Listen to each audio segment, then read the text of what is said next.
नमस्कार, आदाब। Crime petrol सतर्क के ब्लैक हेडलाइंस अध्याय के आज के एपिसोड में आप सबका स्वागत है। आज के केस में हम देखेंगे होली के दिन शुरू हुआ अपराध का ये खेल कैसे इंसानी रिश्तों को जज्बात के भंवर में उलझा देता है और एक के बाद एक कई जिंदगियां तबाह हो जाती हैं। गुलाल का रंग भी लाल होता है और खून का रंग भी लाल। गुलाल को जब हवा में उड़ा दिया जाता है तो जिंदगी खुशियों से भर जाती है, लेकिन वहीं जब खून बहता है तो जिंदगी हाथ से फिसल जाती है। होली है! होली है! होली है! होली है! होली है! होली है!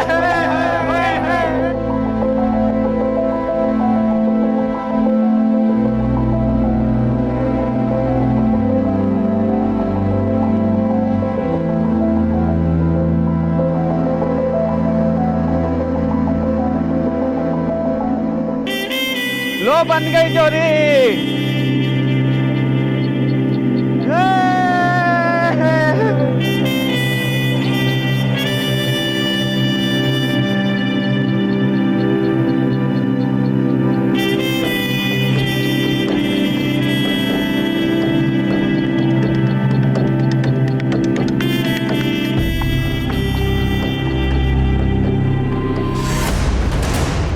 ये क्या किया तुमने?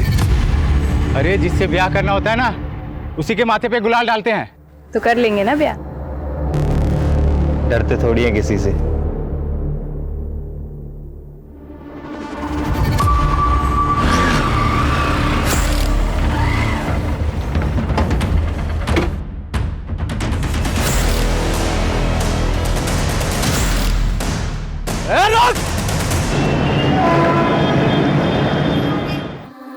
बेगम, होली मुबारक। आपको भी होली मुबारक। आप मेरे त्योहारों का भी कितना ख्याल रखते हो ना। देखो ना, मेरे लिए होली भी खेल रहे हो। तेरे लिए तो कुछ भी।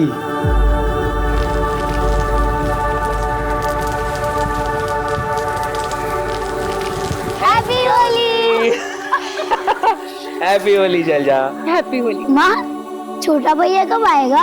अभी तो बस 2 ही महीने हुए, 7 महीने बाद आएगा। माँ, मैं छोटे भैया को भी कलर लगाऊंगा। राजू आया। अरे राजू,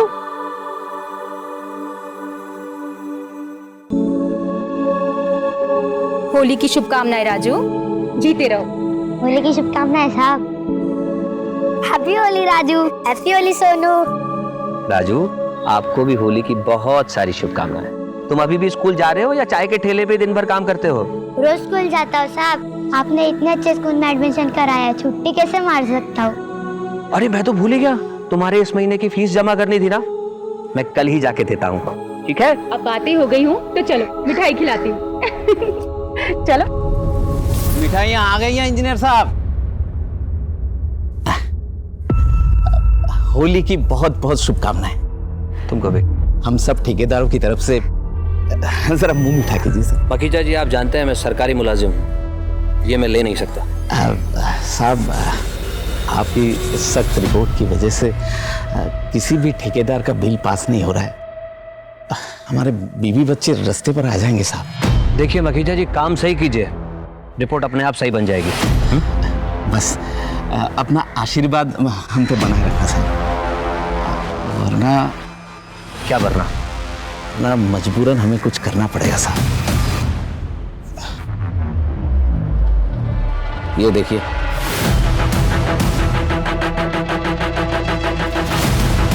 मुझे तुमका नहीं आया? तेरी हिम्मत कैसे हुई यहाँ आने की? तुझे तो मैं देख लूंगा, यहाँ से। तुझे मैं देख लूंगा।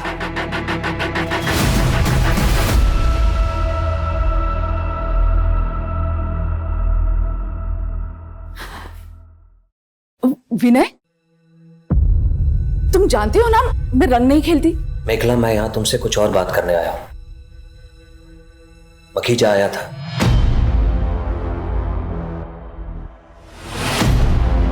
ओह नो, अगर वो पिक्चर्स बाहर आ गए तो ऑफिस में इंक्वायरी बैठ सकती है। मेरा सारा रेपुटेशन खराब हो जाएगा, यहाँ तक कि प्रमोशन भी रुक सकता है, और ऊपर से घर परिवार टूट जाएगा सो अलग। विनय, हाँ, मैं कुछ करना चाहिए। डोंट वरी, चाहे कुछ भी हो जाए तो मैं बदनाम नहीं होने दूंगा, और अगर जरूरत पड़ी तो तुम्हारे लिए किसी भी हद तक जा सकता हूं, कुछ भी कर सकता हूं, कुछ भी। रिलैक्स।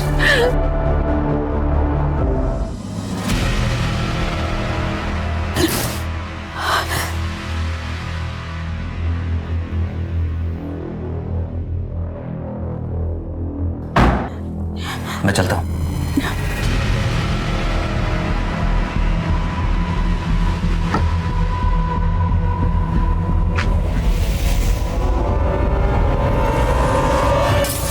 रानी, मेरी मॉम से दूर रहना वरना सर फोड़ दूंगा।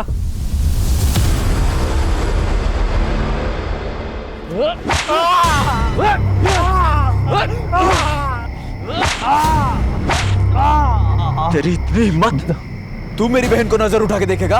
हाँ, उसके माथे पे गुलाल भरेगा? यह हमारी होली की प्रथा है। रेवती ने हमारे गाल पे गुलाल लगाया और हमने उसके माथे पे गुलाल भरा।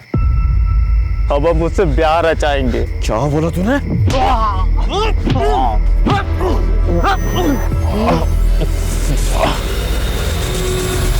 रुक जाओ।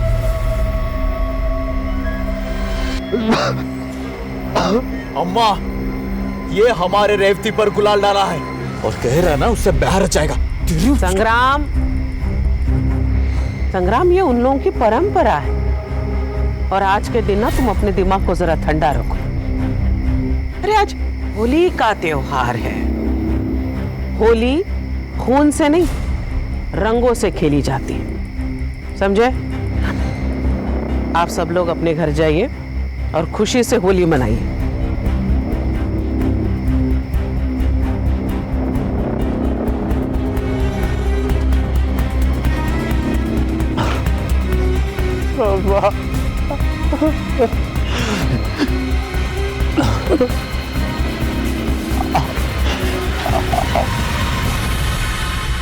अम्मा जी, आपकी बेटी को उसने फिर भी आपने उसे छोड़ दिया।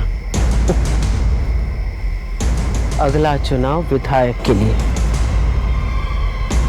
हर चीज ठंडी करके खानी चाहिए। इस महाधुप को गांव के बाहर तो निकलने दो, फिर बताते हैं इसे।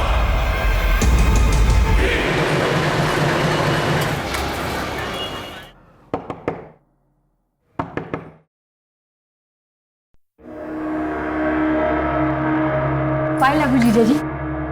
शैलजा दीदी कहाँ है? जी मैं रेवती, शैलजा दीदी की छात्रा हूँ। वो हमारे गांव आती थी ना पढ़ाने, तभी से उनसे जान पहचान हुई। मैं उनकी फेवरेट स्टूडेंट थी। शैलजा जी आ रही हूँ। अरे रेवती, प्रणाम दीदी। खुश रहो। वो कॉलेज का फॉर्म भरने इंदौर आई, पर मुझे यहाँ का कुछ पता नहीं, इसीलिए आपके पास चली आई। वैसे दी, आप जो फोटो दिखाए थे, जीजा जी तो उससे भी ज्यादा खूबसूरत हैं। वो छोड़ो, ये बताओ कि तुम्हारे घर वालों ने तुम्हें अकेले कैसे आने दिया? 18 साल की हो गई हूँ, कहीं भी अकेले आ जा सकती हूँ। नहीं, मेरा पेट भर गया। अच्छे से खा लो, कॉलेज बहुत दूर है। अच्छा तुम जा कैसे रही हो? अरे मैं ऑफिस जाते समय कॉलेज छोड़ दूँ। ठीक है, चलो सोनू, तुम भी जल्दी से खाओ।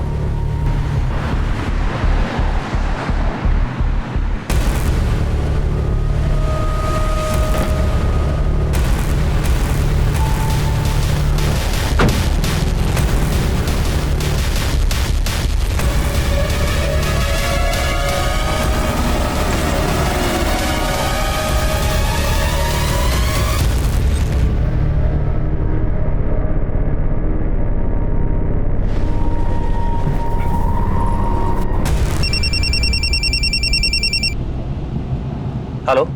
मखेजा ने अपने सोशल नेटवर्किंग साइट पे एक मैसेज डाला है कि आज 12 बजे तक सरकारी अफसरों के छिपे हुए रिश्तों का बड़ा खुलासा होने वाला है। गॉड, ये खुलासा किसी और का नहीं मेखला, हम दोनों का होने वाला है। ये पक्का हम दोनों के पिक्चर्स नेट पे अपलोड करने वाला है। कुछ करो विनय, नहीं तो। Mekhala, you don't worry, I will get him.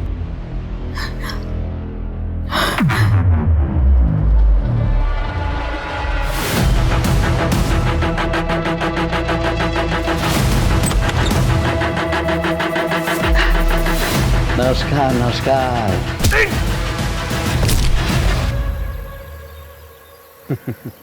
Happy Holi sir. Holi मुबारक हो। सर हमारी होली तो सबकी होली खत्म होने के बाद ही होती है। I know. आप एक्सक्यूज मी। हेलो, क्या फोन किसने किया था? मैंने। पूरा घर चेक करो, बॉडी का पंचनामा करके इसे पोस्टमार्टम के लिए भिजवाओ। सर विनय कुलश्रेष्ठ, एग्जीक्यूटिव इंजीनियर। होली के दिन विनय के साथ इनका झगड़ा हुआ था। विनय ने इनको धमकाया भी था। तेरी हिम्मत कैसे हुई यहाँ आने की? सर ये फोटो देखिए, ये विनय और विनय के सीनियर कॉलीग मेघला, मैं इन दोनों को जानता हूँ। पूरा गांव छान मार, वो जहां भी दिखे उसे लेकर आ अभी इसी वक्त। चल। जी अम्मा जी। माँ, रेवती गहने और पैसे भी लेके भागी है। संग्राम, गहने बनवाए जा सकते हैं, पैसे कमाए जा सकते हैं, खेतों में बीज डालेंगे ना तो सोना उगेगा, लेकिन बात यहां से पैसों या गहनों की नहीं है, बात है हमारी इज्जत की। इसलिए उसे ढूंढ कर लेकर। ठीक है अम्मा।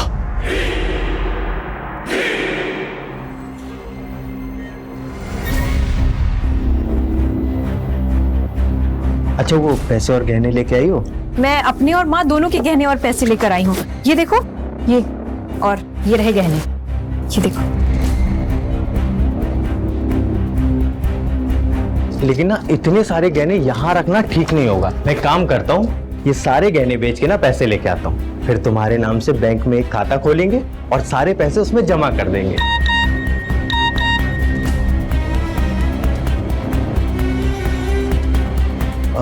अच्छा सुनो ना। हाँ? मेरे ना अभी एक भाई आ रहे हैं, उन्होंने ही हमारी रहने की व्यवस्था की है। मैं एक काम करता हूँ कि गहने बेच के ना पैसे लेके आता हूँ, और तुम्हें भूख भी लगी होगी ना। हाँ। तो तुम्हारे लिए समोसा और जलेबी लेके आता हूँ, ठीक है? अच्छा चल आता हूँ।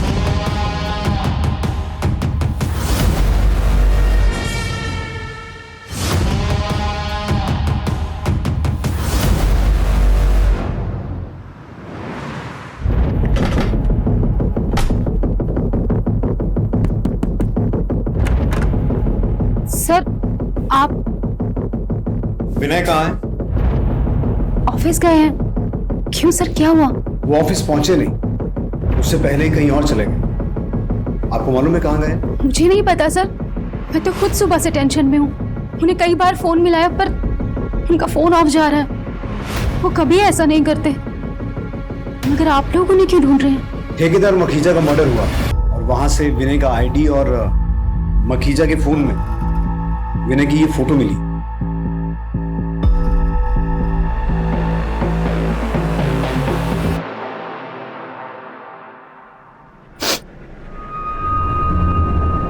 मैंने कभी सपने में भी नहीं सोचा था कि विनय मुझे इस तरह धोखा देंगे। शैलजा जी, मैं समझ सकता हूँ आप पे क्या बीत रही है। विनय अगर घर वापस आते हैं या उनसे कोई कांटेक्ट होता है तो तुरंत हमें इन्फॉर्म कीजिए। जी।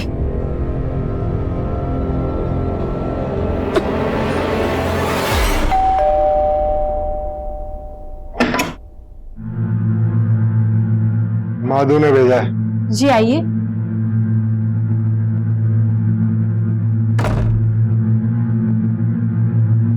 बैठिए। आप कुछ लेंगे? चाय, कॉफी? नहीं, अपना इंतजाम हम खुद कर लेते हैं।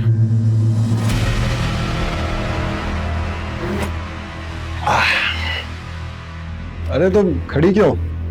बैठो ना। ये क्या कर रहे हो? महादू आता ही होगा, उसी से बात करना। अरे माधु क्या आप कंचे खेलने आएगा? आओ। अरे मेरा हाथ छोड़ो, ये क्या कर रहे हो? शर्म नहीं आती अपनी होने वाली भाभी के साथ? अरे किसकी भाभी? तेरे वास्ते रोकड़ा पैसा दिया है माधु को। झूठ बोल रहे हो, ऐसा नहीं हो सकता।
सुनो, कोई लड़की को लाल कपड़े में जाते हुए देखा गया यहाँ पे?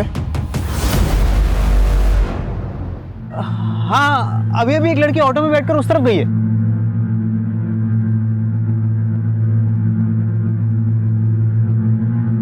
बताइए, आपका विनय के साथ क्या रिश्ता था? प्रोफेशनल। तो फिर आपकी और विनय की इंटीमेट पिक्स मखीजा के फोन में कैसे आई? ये तो आपको उसी से ही पूछना चाहिए। मखीजा अब इस दुनिया में नहीं है, इसीलिए आपसे पूछ रहे हैं। ये मखीजा मरा कैसे? कहीं आप नहीं तो? मैं मखीजा को क्यों मारूंगी? क्योंकि आपकी और विनय की कॉम्प्रोमाइजिंग पोजीशन में पिक्स मखीजा के फोन में थी। हो सकता है उसने आपको धमकी दी हो या ब्लैकमेल करने की कोशिश की हो, इसीलिए उसे रास्ते से हटाने के लिए विनय के साथ मिलकर मार डाला। विनय कहाँ है? पता नहीं, आप चाहे तो मेरा सीडीआर मंगवा के चेक कर सकते हैं। मैं घर पर ही थी। काफी स्मार्ट गेम खेल रही हैं आप। आपका सीडीआर तो ठीक है, जरा ये आपके घर के सामने लगे सीसीटीवी की फुटेज देखिए।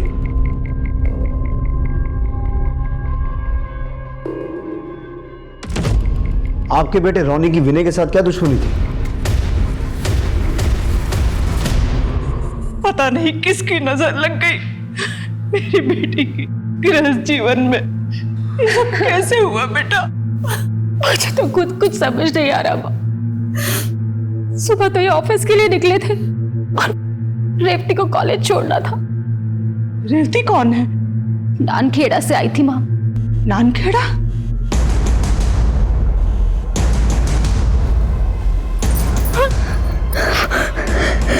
कौन है तुम लोग?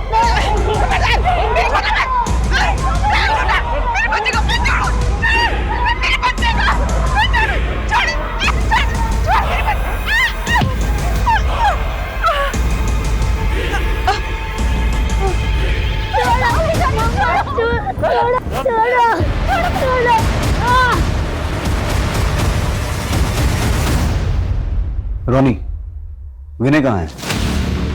How would I know sir? तुमने उसकी कार की हेडलाइट तोड़ी थी, उसे धमकाया भी था। किस लिए? वो हमारा कुछ पर्सनल प्रॉब्लम था। तो उस पर्सनल प्रॉब्लम को खत्म करने के लिए विनय के साथ कुछ किया नहीं ना? नहीं सर। मखीजा का मर्डर कैसे हुआ? I don't know. तुम्हें गुस्सा तो मखीजा पे भी होगा, क्योंकि उसके फोन में वो पिक्स जो थी।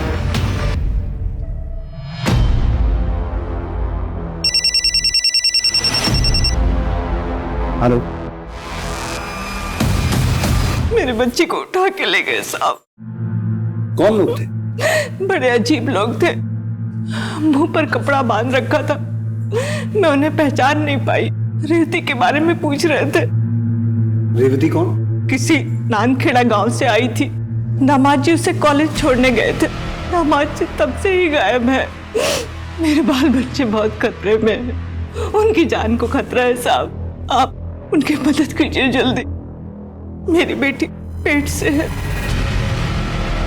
विजय, आसपास के सभी पुलिस स्टेशन, चेक नाके, टोल नाके, हर जगह इन्फॉर्म करो। नाकाबंदी होनी चाहिए, हर गाड़ी चेक होनी चाहिए। और बाहर गेट का जो सीसीटीवी है उसकी फुटेज निकालो। ये फोन किसका है? मेरी बेटी शैलजा का। विजय, इसके मैसेजेस और कॉल लॉग चेक करो, हो सकता है कोई लीड मिले। जी आप चिंता मत कीजिए, हम पूरी कोशिश करेंगे।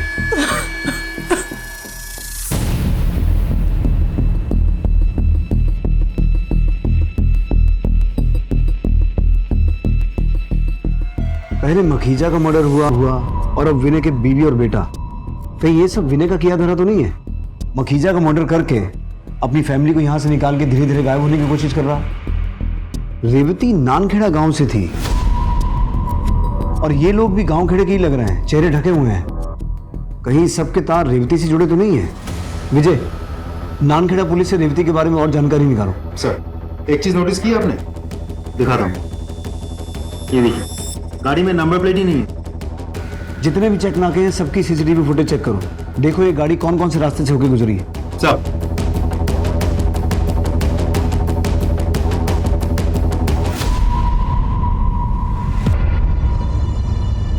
अम्मा जी प्रणाम। वो इंदौर पुलिस ने हमें पूछताछ करने के लिए कहा कि आपकी बेटी रेवती कैसी है और कहाँ है। रेवती,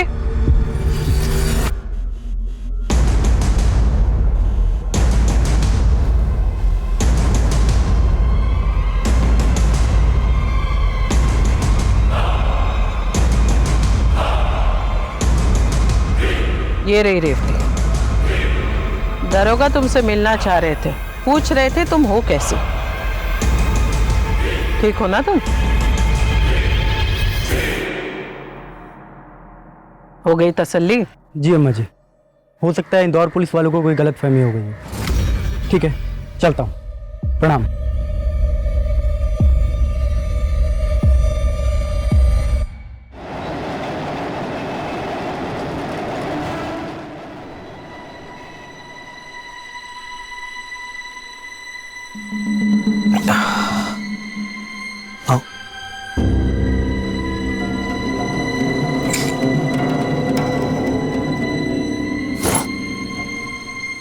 आज से यही अपना घर होगा। अब तुम्हें किसी से डरने की ज़रूरत नहीं है। इसे ही हम अपना आशियाना बनाएंगे। लेकिन मुझे यहाँ के लिए कुछ सामान खरीदना होगा। तुम उसकी टेंशन मत लो। मेरा पार्टनर है बिलाल, उसकी बीवी है बिल्लो भाभी, वो तुम्हारी खरीदारी में मदद कर देंगी।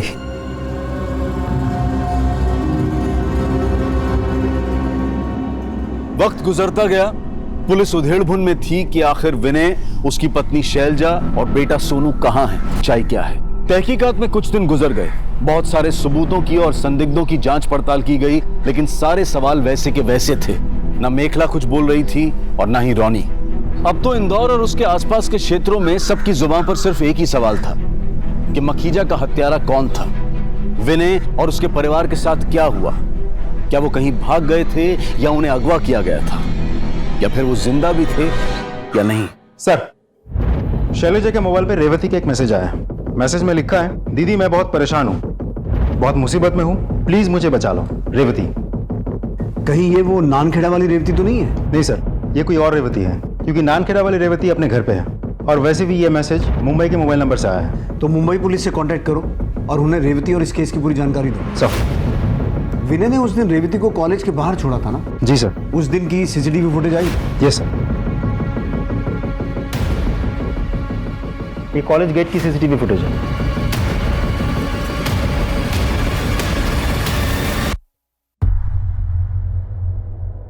ये तो कॉलेज के अंदर गई नहीं, ऑटो में बैठ के चली गई। और जो आदमी ऑटो में बैठा है वो कौन है? इस ऑटो का नंबर नोट करो और ऑटो वाले को ढूंढ के निकालो। सर।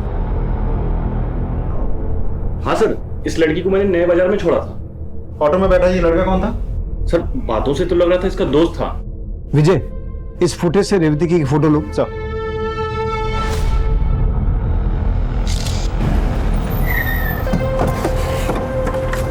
सर यहीं उतारा था, वहां दोनों अंदर गए थे। सुनिए, ये लड़की यहां आई थी? जी साहब, ये एक लड़के के साथ में आई थी। बाद में लड़का तो चला गया, फिर ये लड़की भी भाग गई। अगर नानखेड़ा की रेवती अपने घर पे है तो फिर ये रेवती कौन है? और वो लड़का कौन हो सकता है जो इसे यहां लेके आया था? और फिर वो रेवती जिसने मुंबई से शैलजा के फोन पे मैसेज किया था। टोटल 3 रेवती हैं और तीनों किसी न किसी तरीके से इस केस से जुड़ी हुई हैं।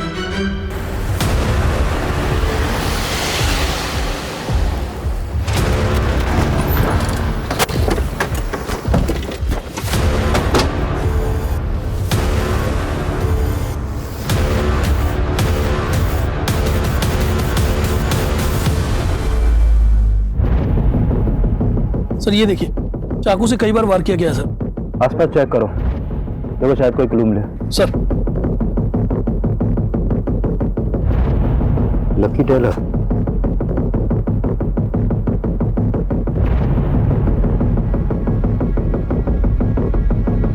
माने सर, शर्ट पे लकी टेलर का लोगो है। सर ये लकी टेलर तो काफी फेमस है, मुंबई 6 में। एक काम करो, बॉडी को पोस्टमार्टम के लिए भेजो।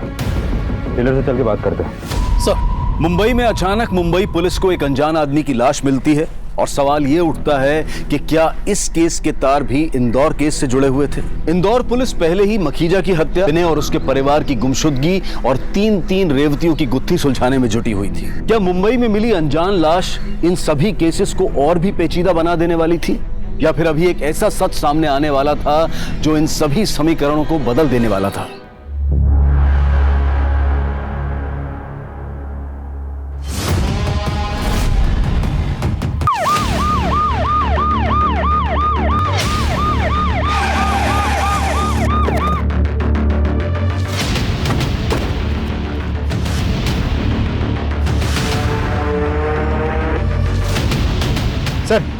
ये तो कोई महादू है, नंदखेड़ा गांव से। मनखेड़ा गांव से तो रेवती भी है। विजय, इसकी एक फोटो लो और बॉडी को पोस्टमार्टम के लिए ले जाओ। सर। हाँ सर, यही लड़का था सीसीटीवी वाली लड़की के साथ। हाँ सर, यही लड़का था जो रेवती के साथ आया था। विजय, नानखेड़ा के पुलिस स्टेशन को इन्फॉर्म करो, हम महादू के घर पूछताछ के लिए आ रहे हैं। सर।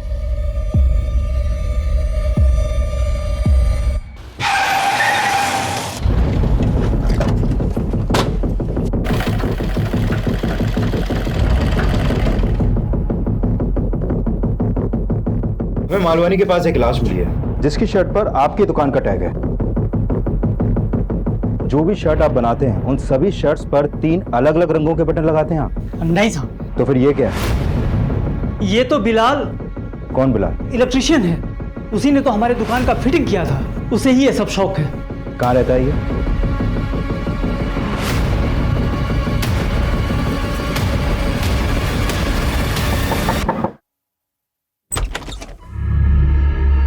बिलाल का घर है? जी साहब, लेकिन 2 दिन से वो घर नहीं आया। मैं पुलिस स्टेशन आने वाली थी। क्या हुआ साहब? हमें एक डेड बॉडी मिली है और बॉडी अभी पोस्टमार्टम के लिए गई है। यह है बॉडी का फोटो।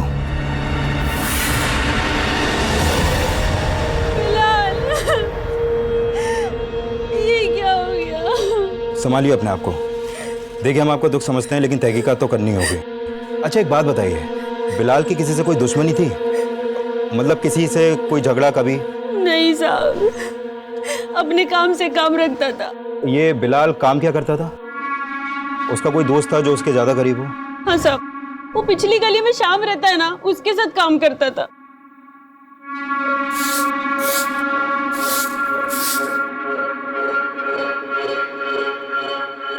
जी ये आपका बेटा है? हाँ साहब, ये हमारा बेटा महादू है।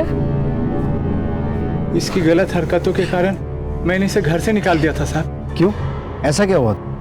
कोई काम धाम ही नहीं करता था, बस ताली पी के पड़ा रहता था साहब। आपको क्या लगता है उसके साथ किसी की कोई दुश्मनी थी, लड़ाई झगड़ा? यहाँ गांव में तो नहीं साहब, पता नहीं इंदौर में किसी से दुश्मनी हुई हो। तो उसने आपसे कभी संपर्क तो किया होगा? कभी कुछ बताया कि उसको किसी से खतरा है या ऐसा कुछ? नहीं साहब, हमारी उससे कोई बात ही नहीं हुई है। ठीक है, जैसे ही बॉडी का पोस्टमार्टम हो जाएगा आपको इत्तला करेंगे, आप बॉडी क्लेम कर सकते हैं। जी सर।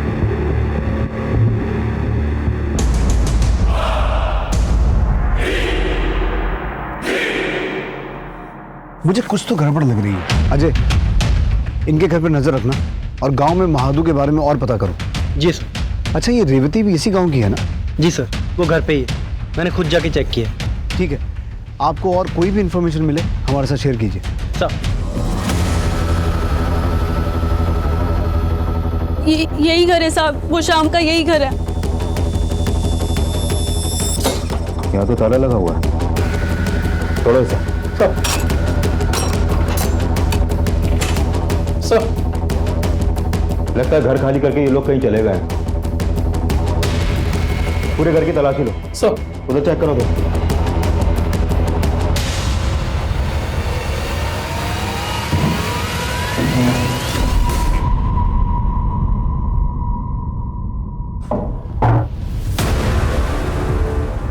माने सर, ये खून के धब्बे लग रहे हैं मुझे। फोरेंसिक टीम को बुलाओ और ये ब्लड पार्टिकल बिलाल की डेड बॉडी से मैच करके देखो। हो सकता है ये उसी का ब्लड हो।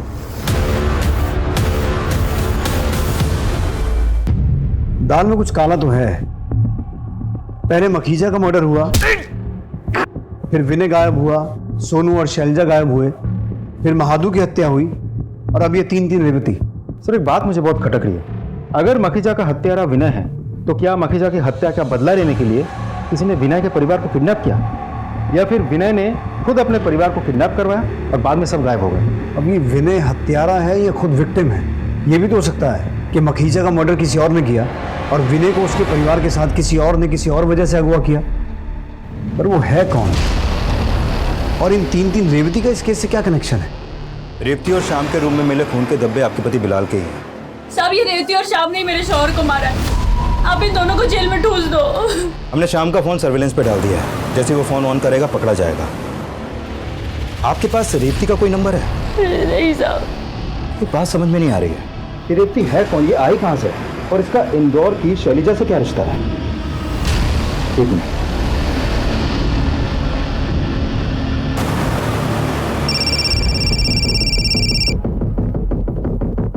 जय हिंद। जय हिंद। मैंने आपको यह बताने के लिए कॉल किया है कि रेवती ने जिस नंबर से शैलिजा को मदद मांगने के लिए मैसेज भेजा था, वो नंबर एक्चुअली मुंबई के बिलाल का है, लेकिन अभी उसका मर्डर हो चुका है।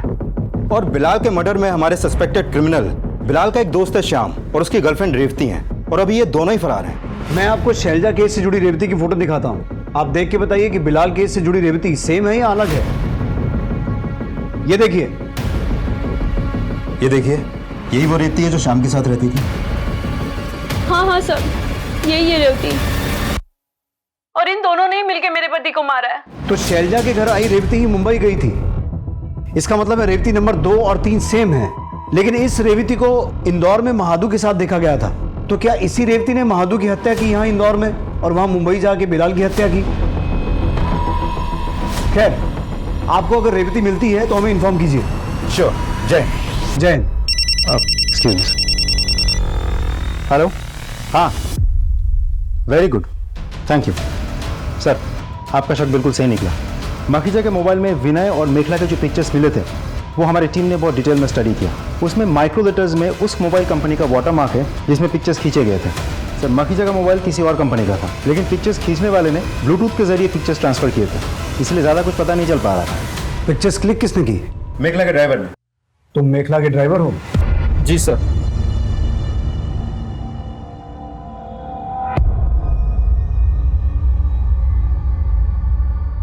ये फोटो तूने क्यों क्लिक की? सर बताता हूँ सर, मैम कहाँ जाती कब किधर जाती मुझे सब पता होता था।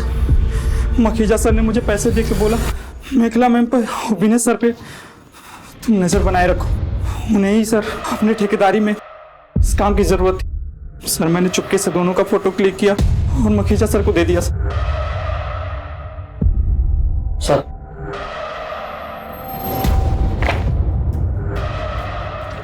सर, इसके कॉल डिटेल्स आ गए।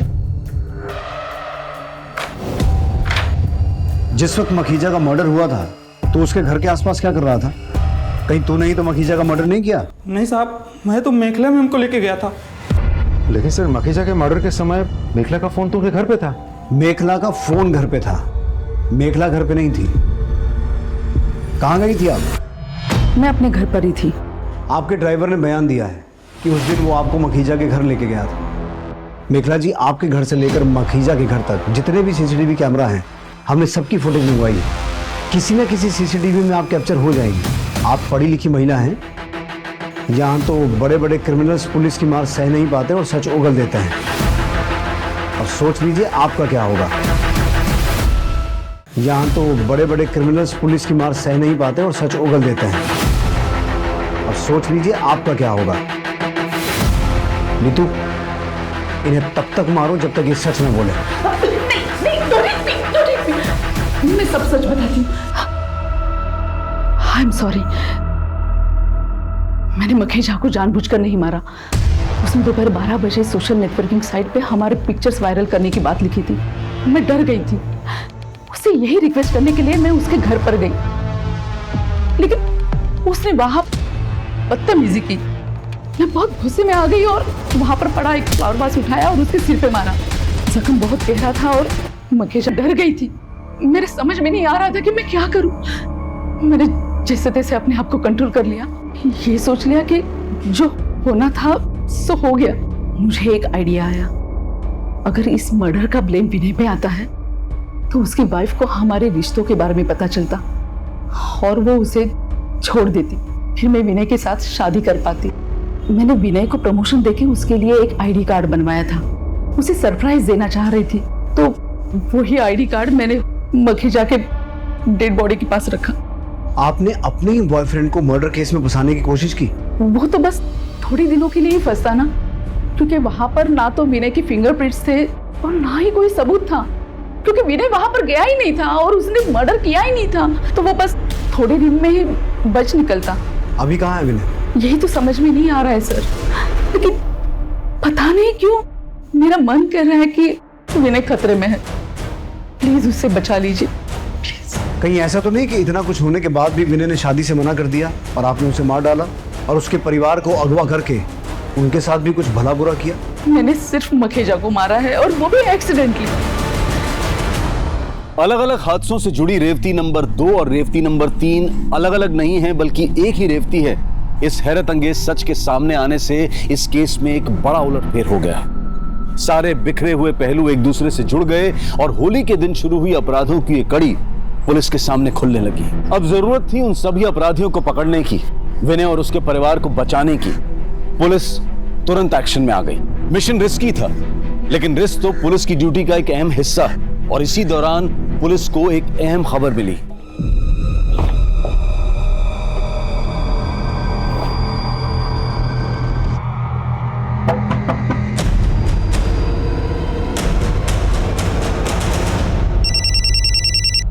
जय हिंद। बोलिए। जय हिंद।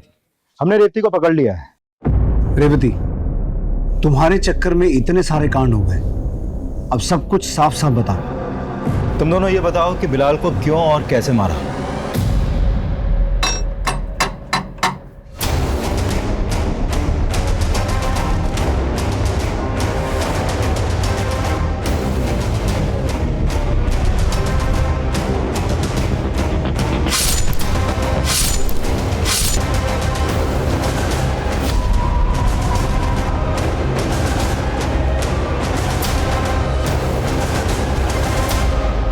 हमने बिलाल को मार के उसकी बॉडी झाड़ियों में फेंक दी।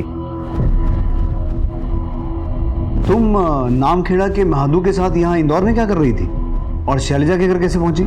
सर, मैं नानखेड़ा की सरपंच अम्मा जी की बेटी हूँ। क्या?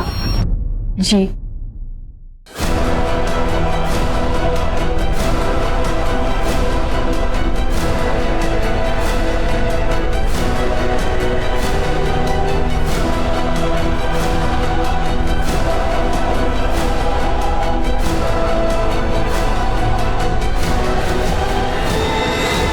फिर मैं श्याम की मदद से इन सब से दूर मुंबई चली गई।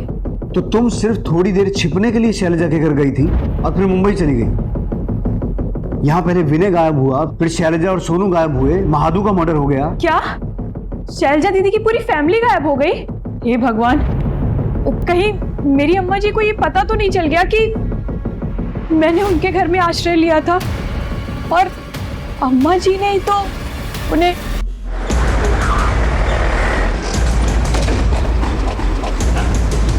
चल बाहर निकल। अरे कौन है तुम? चल भाग।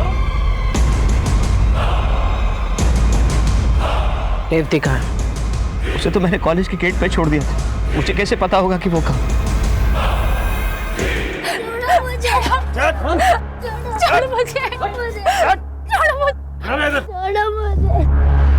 अरे अब तो बता, कहाँ है रेवती? वो हमारी छात्रा थी, कॉलेज में एडमिशन के लिए आई थी। हमने तो बस उसकी मदद की है, हमें और कुछ नहीं पता। आप मेरे पति को छोड़ दीजिए। लटका दो इन लोगों को भी। लटका रहे? माजी ऐसा मत करो। माजी वो पेट से है। माजी तो आप तो वो पेट से है। फिर तो ज्यादा देर दर्द बर्दाश्त ही नहीं कर पाएंगे, है ना? और बहुत जल्दी अपना मुंह खोल देगी। बताओ, वो तो कहाँ चुप होकर रखा है? बताओ।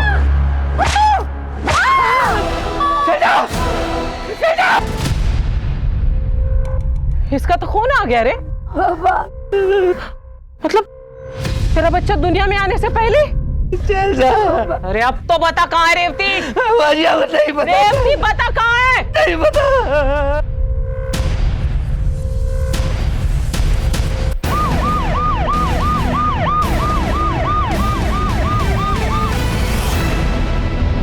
आपके घर की तलाशी लेनी है, वारंट दिखाओ। ये आज की सरपंच और आने वाले कल की विधायक जी का घर है। यहाँ वारंट कुछ नहीं चलता। चलो निकलो यहाँ से। मैं वार्निंग दे रहा हूँ, अगर पुलिस के काम में दखलंदाजी की तो मुझे गोली चलानी पड़ेगी। ए दरोगा, क्यों मेरे हवेली की तलाशी लेना चाहते हो? आपकी बेटी रेवती कहाँ है? तो घर पे। बुलाइए। रेवती,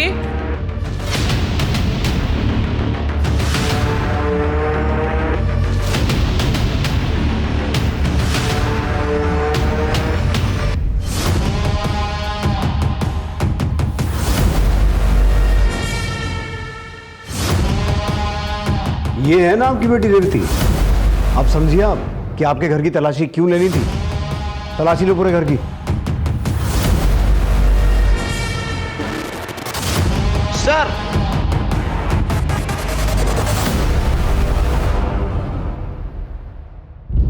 विजय,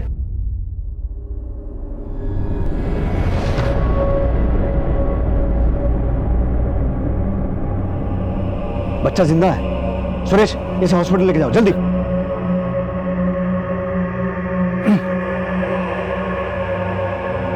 सर।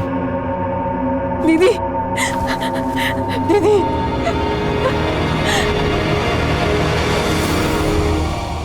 अब बताएंगी महादू को कैसे मारा? मुझे नहीं मालूम। नीतू, सबके सामने मारो इसे। सब मैंने मारा।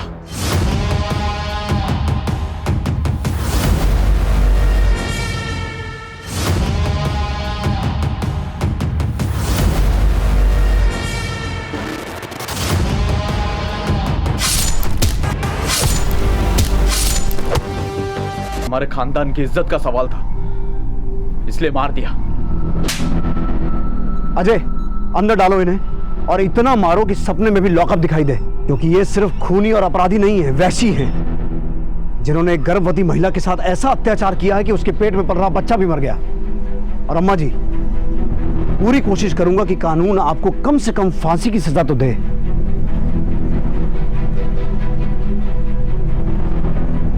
आप सब भी जाइए यहां से। देखा रेवती, तुम्हारे एक झूठ ने कैसा खेल रच लिया। मैं मानता हूं तुम्हारे साथ भी बहुत कुछ गलत हुआ है, लेकिन तुम्हारे उस एक झूठ ने कई जिंदगियों का सच बदल दिया। विजय, इसे भी ले चलो। पुलिस ने पुख्ता सबूतों और गवाहों के साथ अपराधियों को कोर्ट में पेश किया और उन्हें सजा दी गई। लेकिन ये कहानी यही खत्म नहीं होती है। अम्मा जी और संग्राम ने अपने खानदान की इज्जत बचाने के नाम पर जो अपराध किए, उसका समर्थन करने वाले बहुत से लोग इस समाज में मौजूद हैं, जो आज भी ये नहीं मानते हैं कि जन्म और जात पात का भेदभाव करना गलत है। हम सब इंसान ही हैं, और जिस दिन हम किसी भी इंसान को उसके जन्म से नहीं बल्कि उसके कर्मों से जज करना शुरू करेंगे, तो शायद उसी दिन से बहुत सारे अपराध अपनी जड़ से ही मिट जाएंगे। दोस्तों, कोरोना वायरस से बचाव के लिए सरकार और प्रशासन ने कई कदम उठाए हैं। ये बहुत जरूरी है कि हम उनके द्वारा दिए गए निर्देशों का सही तरीके से पालन करें, अफवाहों पर विश्वास ना करें और डर का माहौल ना बनने दें। हमें पूरा विश्वास है कि हम बहुत जल्द एक साथ मिलकर इस आपदा को जड़ से मिटाने में सफल रहेंगे। अब मैं अनूप सोनी आपसे विदा लेता हूं। फिर मुलाकात होगी क्राइम पेट्रोल सतर्क के ब्लैक हेडलाइंस अध्याय में एक और नए केस के साथ। और याद रखें, क्राइम और आपके बीच में सिर्फ इतना फर्क है कि आप कितने सतर्क हैं। सतर्क रहें, सुरक्षित रहें। जय हिंद।